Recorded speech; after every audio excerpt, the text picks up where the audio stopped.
I'm Carrissa Ferrucci. I'm Jonathan Ferrucci's sister, and I came on this trip with him because I pretty much manage all his traveling, and he uses me as his right-hand woman to get him organized in every aspect of his life, because without me, he wouldn't know what day of the week it was.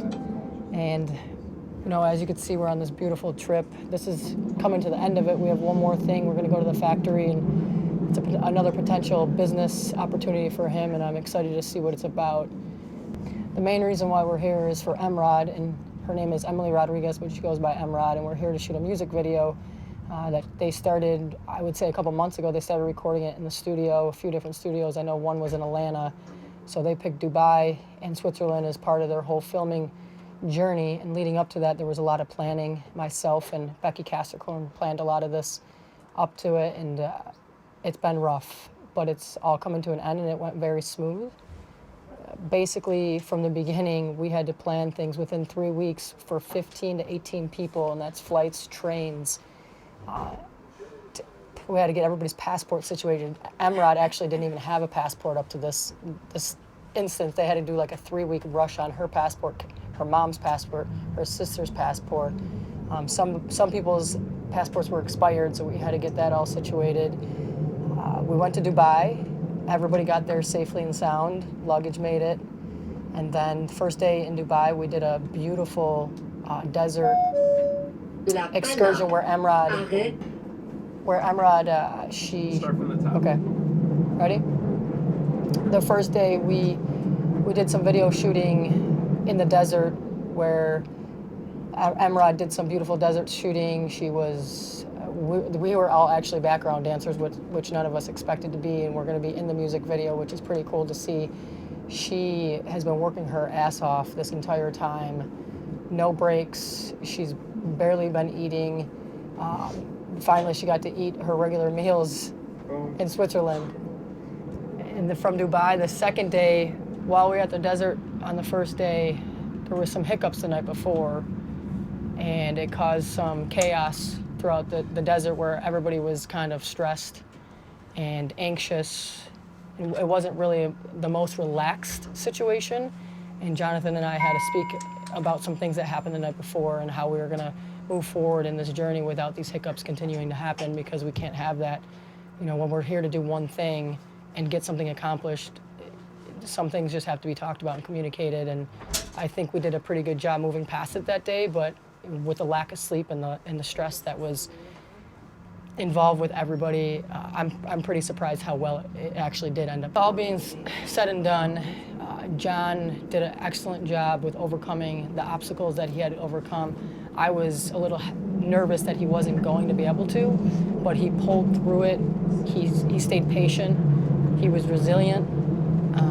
With his lack of sleep, I'm really surprised that he was able to fight through everything that happened the night before, and I kept just reminding him the reasons why we were here, and he was very frustrated where he wanted to kind of go about it in a way that I didn't think was smart, and he finally took a little bit of advice from me and just stayed patient and calmed down for a minute, didn't think about his temporary emotions, and looked at the big picture of everything and moved past it, and just told him that we're here. Say the advice I gave him was. Okay, the advice I gave him was that we're here for a reason, and not to react on his temporary emotion instead of the long shot of why we're here. And he took a minute to think about it, and he finally realized that, you know, his frustration and anger in the moment wasn't going to get him anywhere if he reacted on it. Okay. Can I tell you a little bit about myself and what I do for a career? I have been a police officer in the city of Buffalo, New York. I'm in my 8th year, and I couldn't be more happy in the position that I'm in, and I love my career, and I wouldn't trade it for anything. Being able to help the community and people around me, especially in the city of Buffalo, is just absolutely, I can't even describe it in words. Being on this trip and basically being a law enforcement officer and the things that I go through daily helped me coordinate this trip, and it basically shaped me into being able to do the things like coordinate trips and be a leader in multiple areas of my life, because every day you're dealt with so many different situations, and you're thrown into so many different calibers of calls, and you don't know what you're going to be facing each day, not even each day, each minute when you're on this job. And it's basically adversity that you have to overcome from minute to minute. And with this, being on this trip, with the issues that we ran into and the frustration that we had to deal with, you just have to be ready. I mean, you have to learn how to pivot in each situation and relate to so many different personalities, and you know, some with more patience, somewhat less patience. You know, with the job, you can go on to calls where you're dealing with children or mentally ill individuals or combative individuals, where you just have to learn how to be patient and talk to them differently in every situation, and you can't just go in, you know, throwing left hooks because they're being aggressive towards you. And I've learned that people are human, and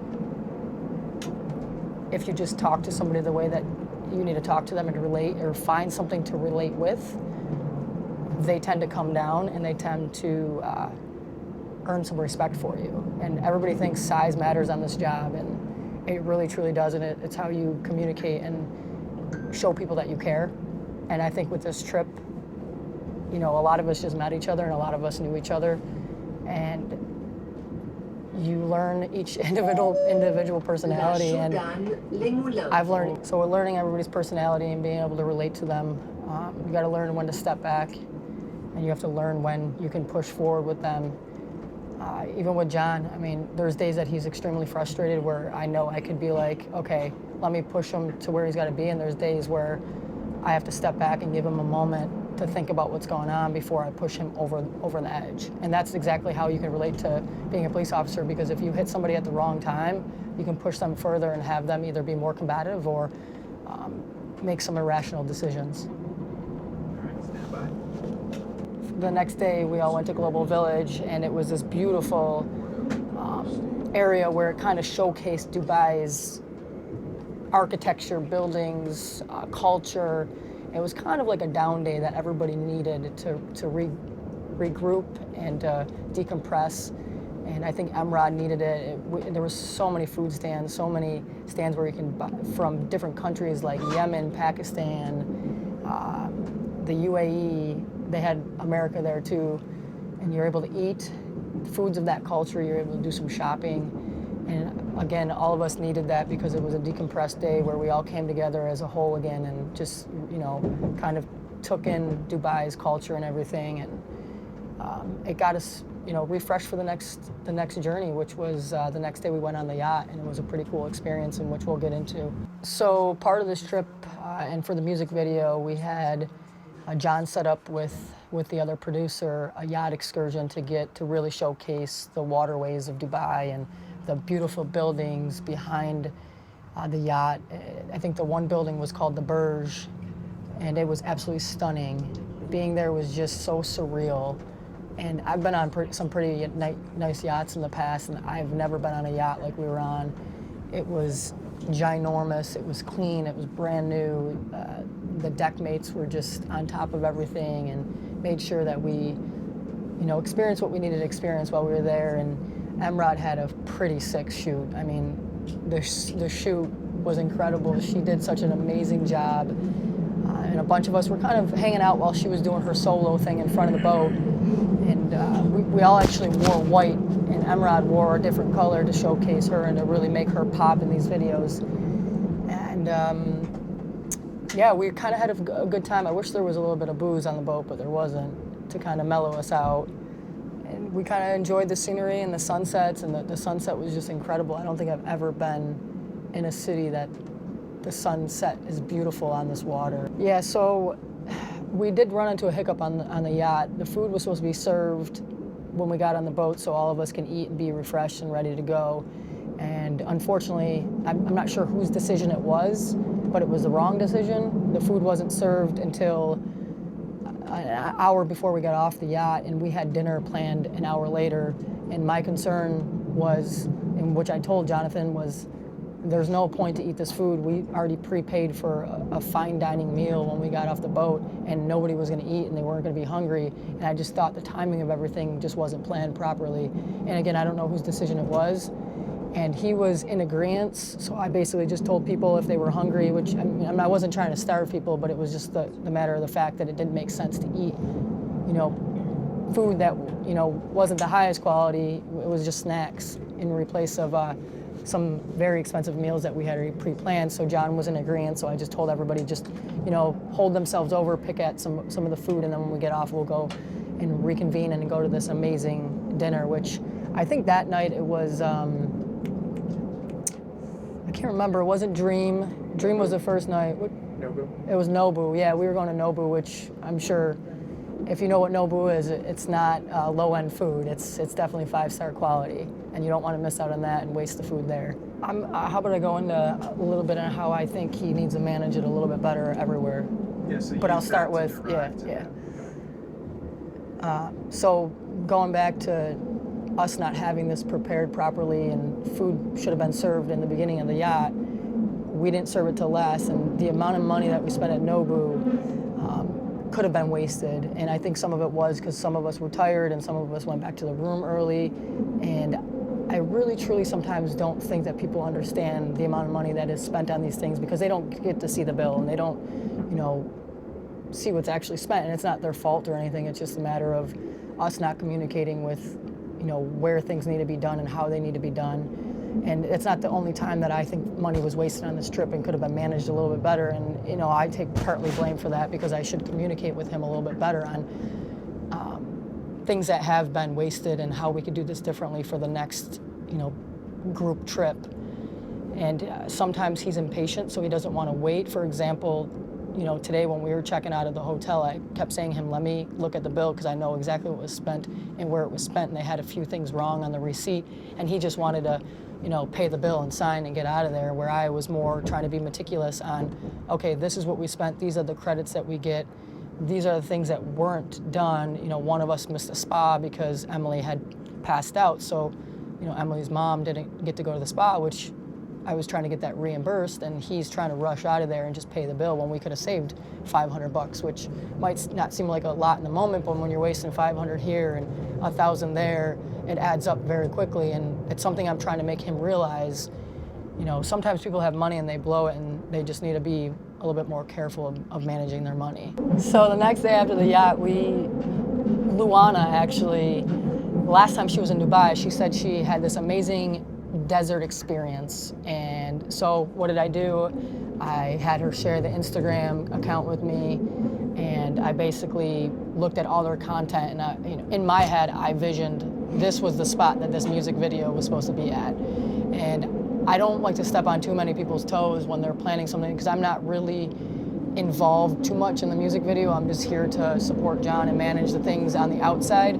So I basically said, let me just show them this content that Luana actually brought to me and John. And I went to Honorable and John, and I said, listen, let's try to book this. I know it's last minute. Yesterday was a little chaotic. I know you guys got some great footage, but maybe we can have another day where we settle down, go back to the desert, and not start over, but let's pick up where we left off and try to get some even better footage. So I showed it to Honorable. He seemed interested, but he was a little hesitant. We finally booked it. I had 3 cars, car service set up for the next day, in which, that's the day we went. People were late to the lobby, per usual on this trip. For some reason, we haven't been pretty on time, and that's including myself. And we get to the lobby, we had cars get going. My car was actually the first car to take off, and I'm like, okay, we're gonna get there smoothly. And it ended up my car ended up turning into a shit show where we got lost twice. And it was hot. We were crammed in this car. This car ride was hot. People were getting irritable with each other. I know Patrick was not happy. He was puffing sometimes, and I just had to keep reminding him that we were gonna get there. And he kept saying, I don't understand, this is a car service, how do they not know where they're going? And I said, Patrick, I don't know, but we're gonna get there. So that was first time we got lost. And then the second time we got lost, we were sitting there again, and he really stomped his feet that time. And I was like, all right, there's nothing that we're gonna do. We get to this site, and it's all fenced in, it's barbed wire. And I saw the look on Becky's face, And she's like, I don't know, this seems a little uneasy. And I said, don't worry. And she's like, I don't understand how you guys don't worry. And I said, because it's not in our control. Things that aren't in our control, there's nothing we can do. Just go with it. And if something is supposed to happen, it's supposed to happen. So we get in, and they had these magnets that had to go on these vehicles. And the magnet flew off of the car, and Patrick got out of the car and started sprinting after the magnet in the desert. Finally, we get to this area, and all of that worry and stress of what may have been or what may have not been, the car ride sucked. It was absolutely the most beautiful day that we had in Dubai. The setup, you want to stop it here? You're good, you're good. The setup, everything, the gentleman that owns it, he was all about making sure we had what we needed when we needed it, and he was at our beck and call the entire time. And Emrod kind of separated and did her own solo shoots. And in the beginning, a bunch of us were standing around, and we paid a lot of money again for the safari, and it was kind of like a desert safari. And I said, okay, instead of everybody standing around, let's go experience this and ride the camels and go on the 1950 Range Rovers in the desert. So I kind of wrangled everybody up, and we kind of just relaxed again and got out to the desert and took some beautiful pictures and just took it all in and lived in the moment for once. And we got back, and they had a nice Arabic dinner set up for us, and there's some hookah, and yeah, we really just chilled out, got to experience it, got every bit of footage. And then Honorable came up to me, and he actually thanked me and said, you know, we got some really good footage off of today, and I think it's even better than the last desert experience that we're in. And I said, I'm just glad that you were open-minded and took this into consideration for Emrod, yourself, and my brother. And that was a pretty cool experience. From the Potter days, which if you guys don't know what Potter's is, it's a small bar in Buffalo. We used to call it Club Potter's on Sunday. And they used to basically shut down the bar for all South Buffalo residents, and we used to just play the jukebox all night long and just pretty much stay there until the bars close, and our bars close at 4 a.m. So it starts there, and we go way back, and then I started going to him for my hair, and my hair used to be down to probably here, and he was like, let's just do it. So I made him come to my apartment, and I said, well, if it doesn't turn out good, I'm staying in the house until it grows back. So he came over, and we chugged a bottle of wine, and I made him use scissors to do this intricate haircut. And then he goes, okay, let's go look in the mirror. And I looked at it, and I said, oh no, I look like a mom. So, and then he took the buzzers and started shaving my head with the buzzers. And we've just been really close, and we definitely butt heads. He's an Aries, I'm a Scorpio. We butt heads, and the next day, it's almost like brother and sister. We make up quickly, and he'll give me sass, I'll give him sass right back, and I'm not afraid of it. But he is the most caring guy you'll ever meet. He's there for you no matter what. Yeah, he's incredible. And not only that, he's got these one-liners that he could just come out with in the matter of seconds. I mean, I think he missed his calling. He should have been a comedian. I tell him this every day. I said, you need to quit the hair world. You need to get on stage and perform. And maybe one day he'll listen to me like my brother, but we'll see, because he's really witty. I mean, I'll just wake up to a text, it's an audio text of him saying some crazy things that you wouldn't even think would come out of someone's mouth. Does it annoy you that Patrick is so charismatic and talented that he is just a hairdresser and he has a lot more going for him? So when it doesn't annoy me that Patrick's just a hairdresser and has a lot more going for him, because what he does in his hair world, he's very talented. He's a color specialist, which he's made my hair platinum blonde before, and I didn't think it was possible, the color that I wanted, and he's just so brilliant at what he does that when you say just hair, it's not just hair, it's an art. So he is still very good at what he does, but I think he's to the point in his life that he's done it for so long, it's starting to take a toll on him, where I think now is the time to venture and see what else is out there to give him a little bit more, you know, love for this world while he's here. And I think it's got to be something else, and that's just my opinion. But we'll see if I can talk him into it. Out of all the people in the world, why did I choose Patrick to bring on this trip? Why not? I mean, I was sitting on the couch with my girlfriend, and I was like, do you want to go to Dubai? And she's like, when? And I'm like, 2 weeks. And she's like, I don't know if it's possible. And I said, well, if it is possible, who do we bring?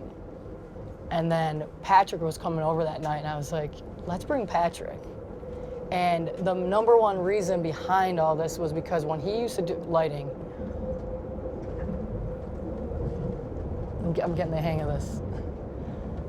The number one reason why I thought about bringing Patrick on this trip was because all the years I went to him and he did my hair, he would have like 8 or 9 people at a time that he was cutting or coloring, or he always had an assistant to help him, and he was constantly go. The guy couldn't even go to dinner with me. Every time I'd say, hey, let's go to dinner, let's grab a bite to eat, let's go grab a drink, he was never available. And I said, you have to stop living to work and work to live. And he goes, well, what do you mean? I said, let's go on a trip one day. And he kept putting it off. And finally, now he owns his own business and he's able to make his own schedule. So I felt like this was the perfect opportunity to be like, hey, let's do this. I said, would you go to Dubai if you can come? And I said, and maybe potentially do Emily's hair if they need you. If not, just come. And, you know, he ended up doing Becky's hair more than anybody's. But, and he said, seriously? And I said, yeah. And like I said, he ended up coming to my place later that night, and that's when we presented it to him, and he almost started crying because he hasn't been able to just go on these trips and pick up and leave, because he basically dedicated his hours and his life to the people that needed their hair done. And finally, for once in his life, he said, all right, I'm going to shut down the salon for 2 weeks. And I said, I think that's a good idea. And I really didn't think he was going to do it because he never has. And his quote is, I'm back. Pat is back. So it's kind of a neat experience to experience all this with him. So the very last day in Dubai, we had planned to go to a mosque and a dinner in the dark experience. That was the one thing that we had planned on Friday. Everybody was, again, exhausted from the shoot, from everything. And my brother actually woke up that day. Jonathan woke up and said, you know, I don't know if I want to do the mosque. It's an 1.5-hour drive to Abu Dhabi. You know, by the time we get there, we do the mosque, then dinner, you know, in the dark. We're going to get back at midnight, and we have to be up by 4 a.m. to travel to Switzerland. He goes, I don't know if it's a smart idea. And a bunch of them went to the water park, and Jonathan and I spoke multiple times that day. And I said, John, going back to what we discussed earlier in this interview, was he knows how to waste money sometimes. And these particular events, again, the dinner in the dark was prepaid for about 15 to 18 people, and it wasn't cheap. And I said, listen, I understand you're exhausted. I understand that you probably want a day to yourself to just decompress and be alone. I think we all kind of needed it at that point, but one of 3 people needed it the most, and it was him. And he goes, okay. I said, why don't I do this? I shot him a text of what I was going to say to the group, and I said, why don't we give people the opportunity to go if they want to see it, and we'll set them up and get them where they got to go. If you don't want to go, we'll at least get most people there so we're not wasting all the money. And he goes, okay. So I sent the message out. Well, then he decided to go. And at that point, he kind of got in my head like, man, I'm tired too. Like, do I really want to go? If majority of the people go, then I won't go. So I had everybody meet in the lobby at 4, and I wasn't in the lobby, and he called me and he said, where are you? And I said, well, I'm not going. He goes, what do you mean? You convinced me into going. Why aren't you going? And I said, because I'm exhausted and I need time to myself. He goes, but you convinced me to go. And I said, I didn't even think you were going. I just put it out there, whoever wanted to go can go, just so we weren't wasting all the money. And then Patrick, myself, and my girlfriend went to the Burj Khalifa to see that building, because that was something that they wanted to do. So we kind of separated ourselves from the group. And I'm not gonna lie, I wish I would have went to the mosque, because the Burj was not my scene. It was very touristy. It put me back on edge again. I had people stepping on my feet. I was in long lines. It just wasn't for me. I'm glad I did it. I'm glad I could say I was there. But if I had to choose, I wish I would have went to the mosque, because the pictures were beautiful. From some of the people in our group, the dining experience was depends on who you ask. Some people said it was a little uneasy not knowing what you were going to eat in the dark. You couldn't see your hand in front of your face, and some people loved the experience. But I'm kind of upset that I missed that. But there's always another time in Dubai, so hopefully we can come back here. And not all the money was wasted, which was my main concern. Love that. All right, next day, travel day. Oh, fuck. Hold on. Interviews, man.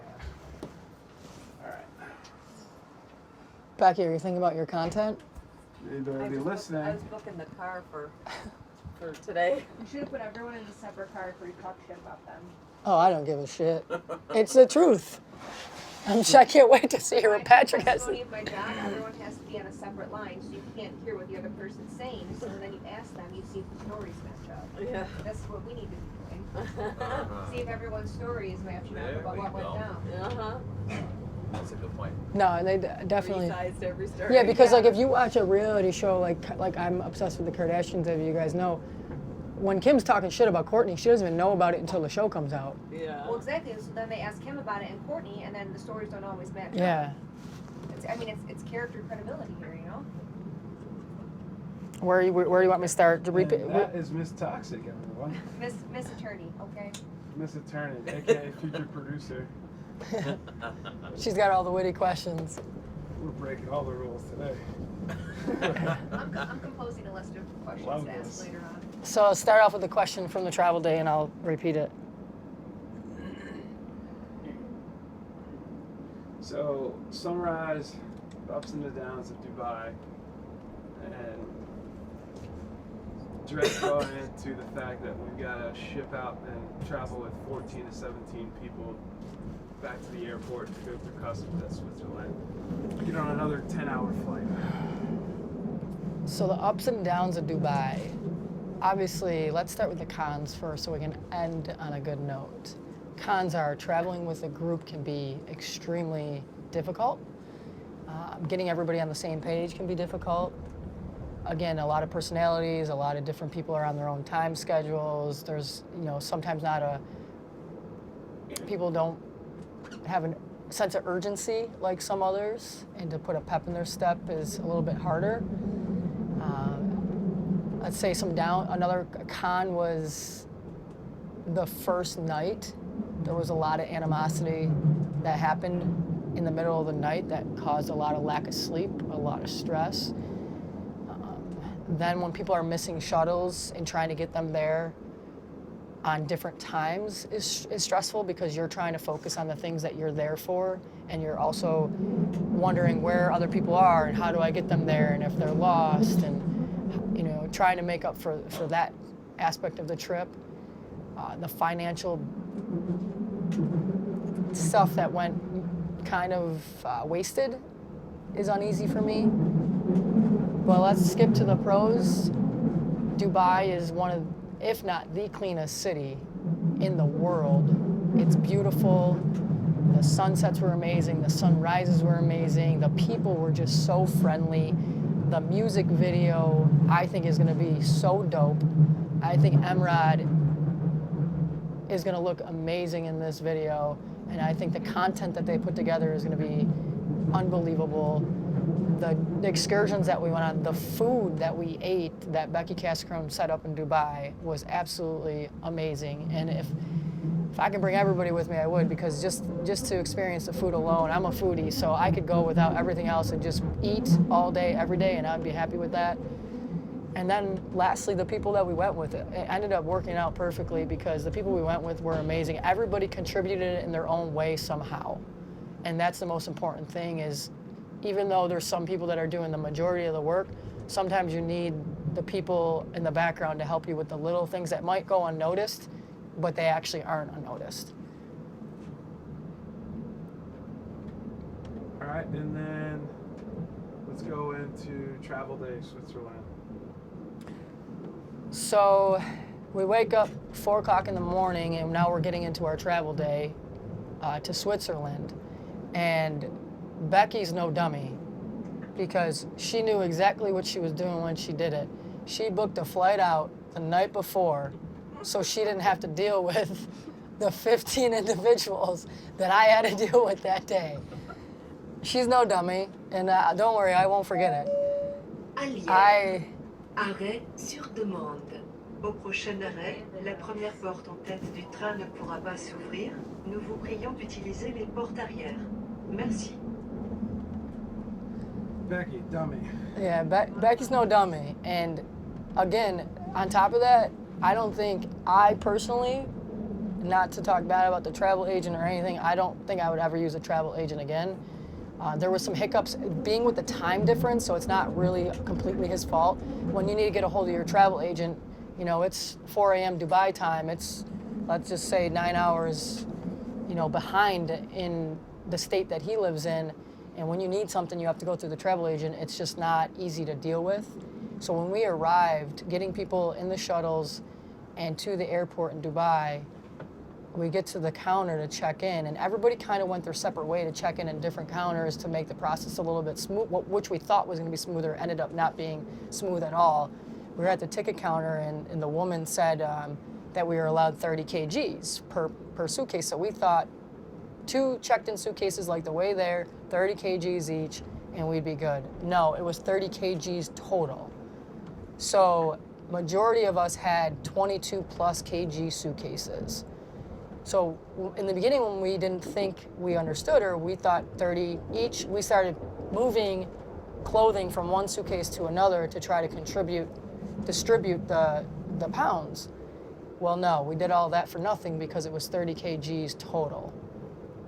So it was 100 AED per extra kg of luggage. It was thousands of dollars in luggage just to get to Switzerland. And I wasn't happy about that because had we known, which after we checked everything, we then figured out we could have checked in as a group. And for those of people that didn't have total of 30 kgs, we could have used their extra pounds or kgs. So for example, Becky didn't make the flight, but she never canceled the flight. She had 30 kgs she could have distributed to some of us. And you know, 2 other guys only had 1 bag. They could have distributed 10 kgs each. We would have probably ended up paying maybe a couple $100, if that, and had our travel agent communicated that with us. And maybe he did, maybe he communicated that with Jonathan because he got so much going on. It wasn't communicated to the 2 Nazis, me and Becky. We would have known. We would have known if it was communicated to Becky and I, we would have definitely made sure we would have figured it out somehow on how to make it financially the smartest financial decision, which we weren't told. And I was extremely frustrated. And then I go to the ticket counter and I said, okay, if I'm spending $1,000 on suitcases, let me try to upgrade my seat. That's not even possible because you have to go through your travel agent to do that. Well, when you text your travel agent at 4 a.m. in Dubai and he doesn't answer, there's no answer to that. So I got on the plane a little frustrated. You know, it's another 7-hour flight to Switzerland. We finally got everybody's bags on. We finally got everybody situated. And honestly, I could say the flight was it went by pretty fast, and it was a pretty easy flight, no turbulence. Everybody did great on the flight. Everybody got off. The most hectic part when we got off was, this is when shit started hitting the fan because I turned into a raging lunatic. I literally told everybody as we were deboarding the plane, I sent a group message out and I said, everybody get off the plane, there's gonna be no peeing, let's rush to the customs because the further you get in your customs line, the quicker it is. Thank God Patrick quickly got up there because he was probably about 50 people ahead of us and I was able to skate up front with him, get through security, get off, get to the baggage claim, figure out which terminal, because every train in Switzerland leaves every hour from the airport, and we would have had to sit at the train station an extra hour, which is a waste of time, if we hadn't made it to the train at 2:14 p.m., 14:13 military time. And sure enough, we made it within 4 minutes because I literally was yelling at people to be like, go, there's no reason for you guys to sit at the ticket booth with me. Go to the platform, figure out where we need to go, I'll get the tickets. And then getting the luggage on the train was actually hysterical but frustrating. We had one of the guys just throwing suitcases on because if anybody's ever traveled in Europe, when you go on these trains, they just shut the doors. They don't care who's on, who's not on. If you're not on within that time that they give you, see you later. So we're fortunate that nobody got left behind at the platform. When Becky left, did it lead to my frustration at the airport? No. We had a conversation the day before, and she actually asked my girlfriend if I was going to be mad if she left. And she was nervous to tell me that she was leaving. But when she told me, I didn't care. I knew what she wanted to meet her husband. We all needed a break. We all deserve, a day to ourselves, and she definitely needed it. And I didn't care a single bit. And when we got to the airport and all that stuff happening, it wasn't in her control or my control. Again, it was a lack of communication with the travel agent, or it was a lack of communication with Jonathan not telling us. Because I think John mentioned that the travel agent may have told him about the luggage situation. But I do wish Becky would have told us that she still had her ticket on the plane. That's something I didn't know until I got to Switzerland. I actually assumed it because the whole plane was filled except the seat to the right of me. So I actually turned to my girlfriend. I said, do you think this was Becky's seat? Do you think she didn't switch her flight? Do you think she actually just left it and didn't cancel it? And that's when my wheels started spinning, and I said, man, we could have used that extra 30 pounds of luggage, or 30 kgs actually, and saved some more money. But no, it wasn't anybody's fault. I just think it was the lack of communication with Jonathan or the travel agent.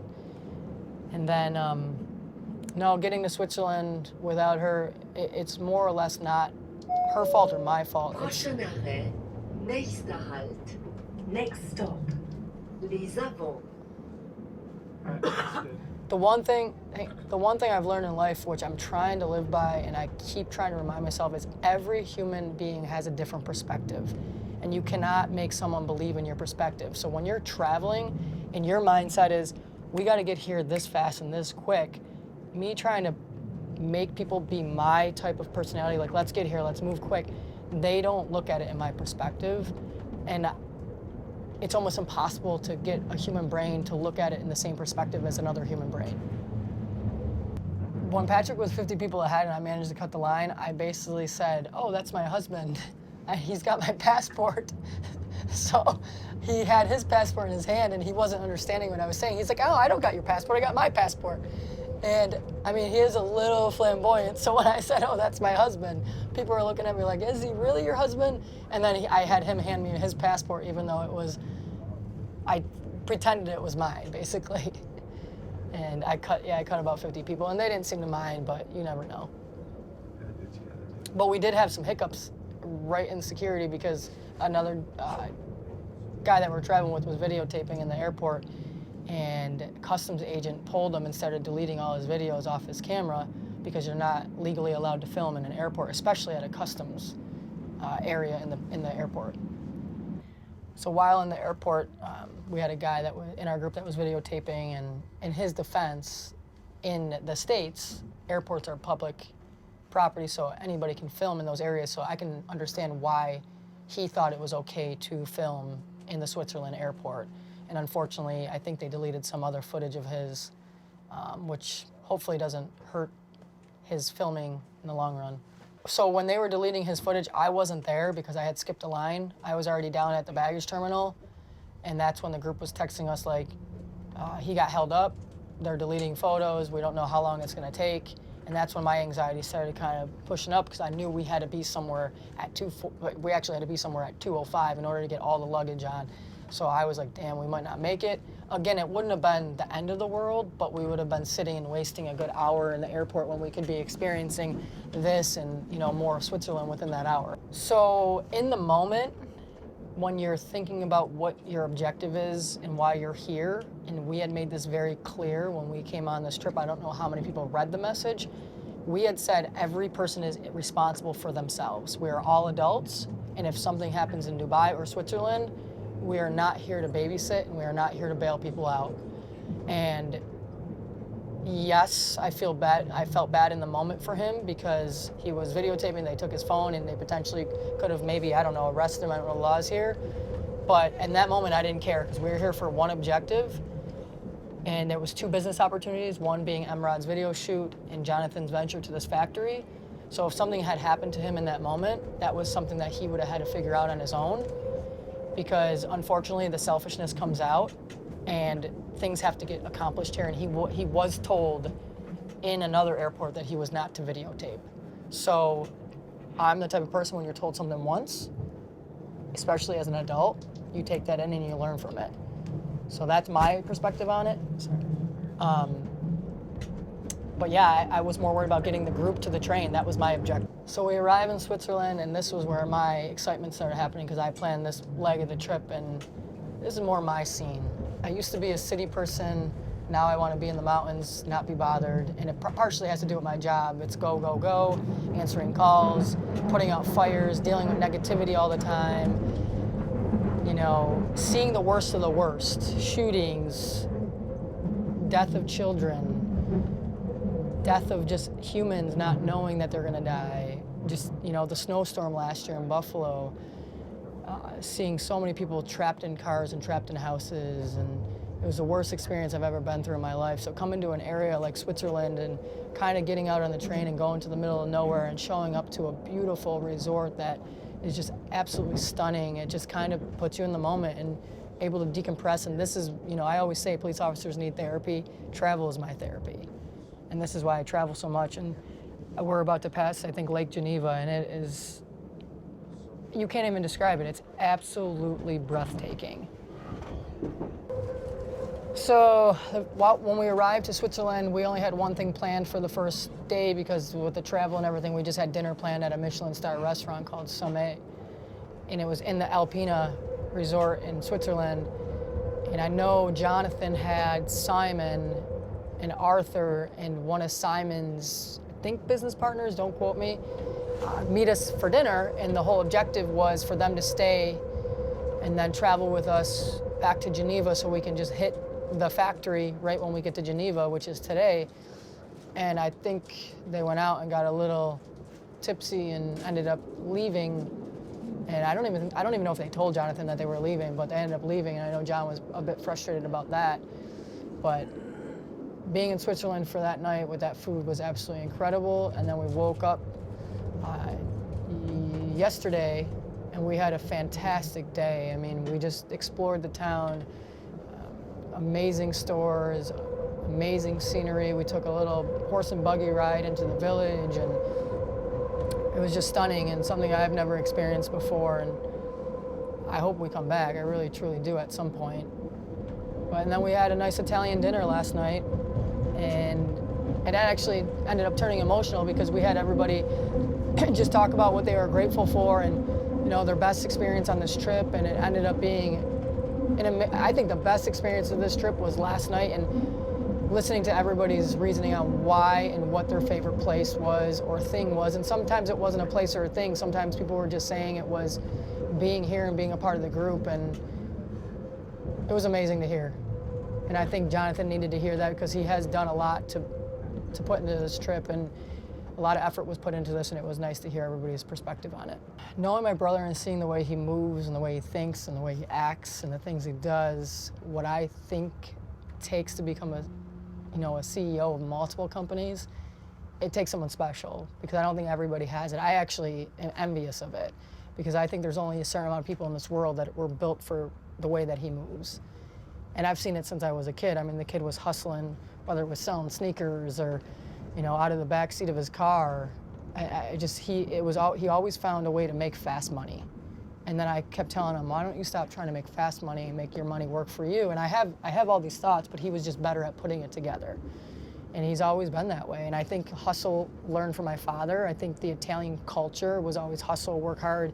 You know, a lot of my family's involved in the concrete business, and it was always, since I was a kid, it was work. I was operating machinery at 14 years old, and we worked on dairy farms, and you're shoveling shit, and it was always wake up, work, work, work, and you'll get to where you want to be in life. And then when your family splits, it becomes difficult, and you have to fight through the adversity and learn, you know, as you know, and as the world knows, coming from a split home and a single mom, most people don't make it, and I see it in my job. As a single mom, you worry about how you're going to get through each day. And John ended up figuring it out. And he, you know, we all did. My oldest brother figured it out, I figured it out. And I'm surprised how successful we all are because of the situation that we were in. And, you know, our parents taught us, treat people the way you want to be treated and work hard, and it really does get you far in life. Did I have any doubts of John's success? I've had multiple doubts. From the minute we were 13, you know, he used to be a gamer, a video gamer. He never left the house, and I used to make fun of him. Why don't you go outside? Why don't you do this? And he used to sit in front of this damn video game. And John actually had these simulators that my mom would buy for him. And he would fly planes in these simulators. And I was like, why don't you go outside? And then he met a few friends that actually me personally got him involved in some shit, and he started going down the wrong path. But was it the wrong path? Because it taught him how to hustle.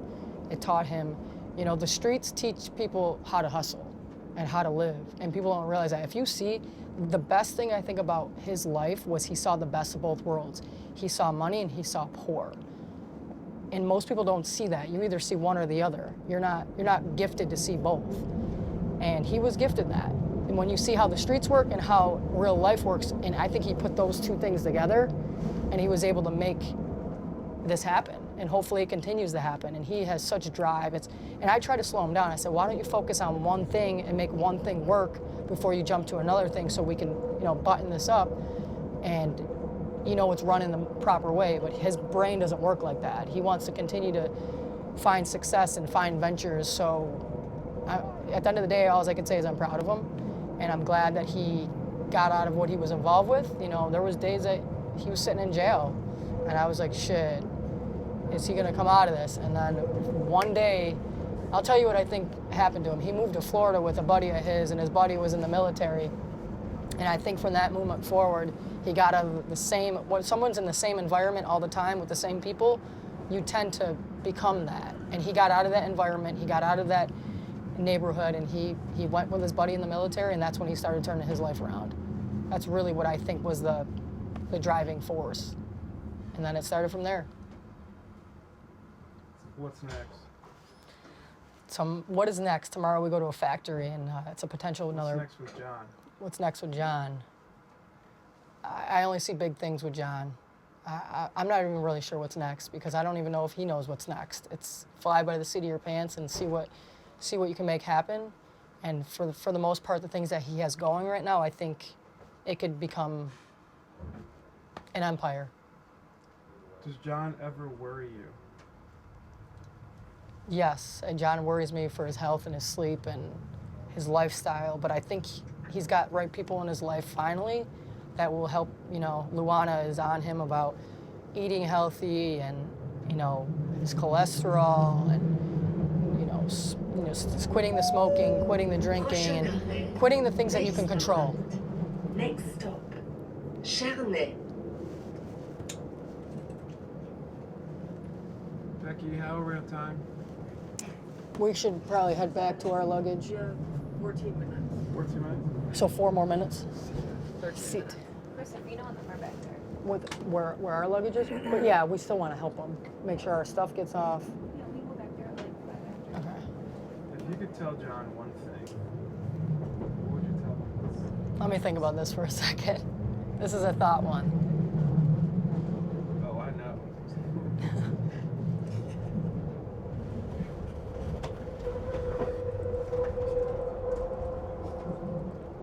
Oh man. Babe, you want to help me with this one? What? I can Oh, tell you know what you gotta say. Don't ask for What? help. Alright. If you could tell John one thing, what would you tell him? This is a loaded question. If I could tell John one thing, jeez. I would say, if I could tell John one thing, it would be to continue to be who you are and don't stray from it, and keep hustling. I mean, that's what he's born to do, is hustle. And he needs to just keep hustling, because that's who he is. You can't take him away from that. I tried multiple times. Why don't you get a normal job, a 9 to 5? Why don't you do this? And he would rather be broke and have no money and have 5 cents in his pocket instead of a 9 to 5 job. So if I could tell him one thing, it's just continue to be who he is and lead by example. How does it make you feel? That decision? I'm used to it now. I used to get anxious, but now I'm just proud. Like I said earlier, I'm proud that he's become something that I never envisioned. Literally, he used to have these ideas, and we talked about this in the room last night. I said, there's people that have these visions, and we could talk about it and be like, you're crazy. People are crazy to think that this can happen. He not only is a visionary, he makes it happen.